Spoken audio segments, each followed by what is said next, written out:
Welcome back sa aking YouTube channel, Jeremy's TV Manila. Like, share, and subscribe din. Wala na pong bayad, libre lang. Tulong mo na lang din sa kapwa mo. Alright? Thank you very much po. Sa topic natin ngayon po, today's reflection, no, mabuting balita sa araw na to. Sino ba dapat ang ating sasamahan o pakikisamahan sa mundong ibabaw na to? Yung sa tamang kaibigan ba? Tamang kapitbahay? No? Tamang kapamilya? Na kung saan ay nakaka-impluensya sa ating buhay kung paano tayo namumuhay ng tama o masama, o binuhos mo na ba yung time and effort mo, energy mo sa mga taong inaakala mo na sila yung nagmamahal sa'yo, nagmamalasakit at mag-iimpluwensyahan ng magandang bagay. Kaya sabi sa Proverbs chapter 13 verse 20, walk with the wise man and became wise, for a companion of fools suffers harm. No? So ibig sabihin, pakisamahan daw po natin yung mga taong matatalino, wise man, o yung may mga wisdom na kung saan ay makakatulong sila sa ating buhay. Kasi 'di ba sabi nga, no, kung sino yung taong nasa paligid mo, doon mo malalaman kung ano ka. Kung mabubuting tao sila, tumutulong at madisiplina sa sarili, pakinabang yung mga ina-advise sa'yo, maayos ang buhay nila, magiging ganun ka rin. Pero yung mga kinakasama mo o kisasamahan mo, no, mga barkada man yan, kamag-anak, kaibigan, kung ano sila, kung mabisyo sila, magiging mabisyo ka rin. Kung palasugal sila, magiging palasugal sila. Kung palaaway sila, magiging palaaway ka rin.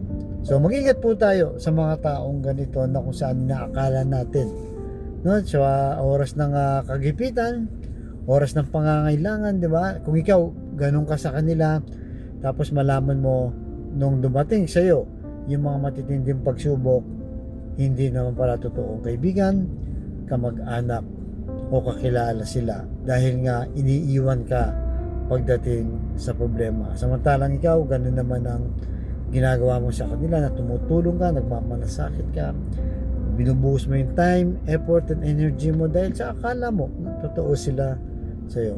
Kaya hindi po masama, no, na makipagkaibigan, lalo na sa mga taong hindi ka naman sure kung paano sila.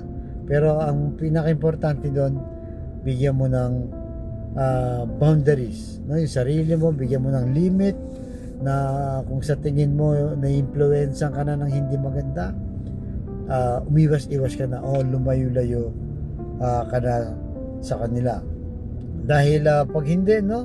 Dahil pag hindi, talaga namang mapapahamak ka. So tandaan po natin, kung sino man yung nakakasama natin sa buhay, ano mong klaseng tao yan, at the end of the day, si Lord pa rin na may control ng ating buhay. Maging maingat lang po tayo, kasi nga hindi natin alam mga nakapaligid sa atin kung totoo man o hindi. Bagamat siyempre meron naman talaga na maasahan, sabihin natin tunay na kaibigan, yung loyalty nasa iyo. Meron pa rin siyempre mga taong minsan dumadaan lang, no? Dumadaan lang sa buhay mo para lang matuto ka, no? Minsan akala mo siya na yun, no? Siya na yung magiging tunay na kaibigan mo, kalaunan nilaglag ka pala, o wala naman pala talagang malasakit sa iyo, di ba? Kung minsan dumadaan lang talaga yan sa buhay natin para matuto tayo na pumili sa mga kaibigan natin at kung paano mamuhay ng hindi tayo nakokontrol ng ibang tao. Kaya yan po ang ating lagi sa ating puso't isipan, na unahin natin si Lord, no, bago sa mga nakapaligid sa atin, dahil mas maganda kung tayo ang maka-influensya sa kanila sa mabuting asal, mabuting gawi, malasakit, no, pagmamahal, siyempre yung matibay na pananampalataya.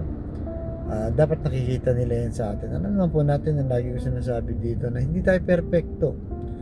Maraming bagay na kung minsan di natin nagagawa dahil na-influencean tayo ng mga taong nakakala natin ay nakakabuti sa ating buhay. Kaya sa mga kapatid nating nanonood sa aking vlog na may problema sa pamilya, pinansal at kalusugan, sabihin mo ko sa napakasimpleng dasal na kung kayo maniwala, magtiwala sa ating Panginoong Jesus, ay tsak yun ipagkakalob sa iyo sa tamang panahon. Tayo manalangin, Lord.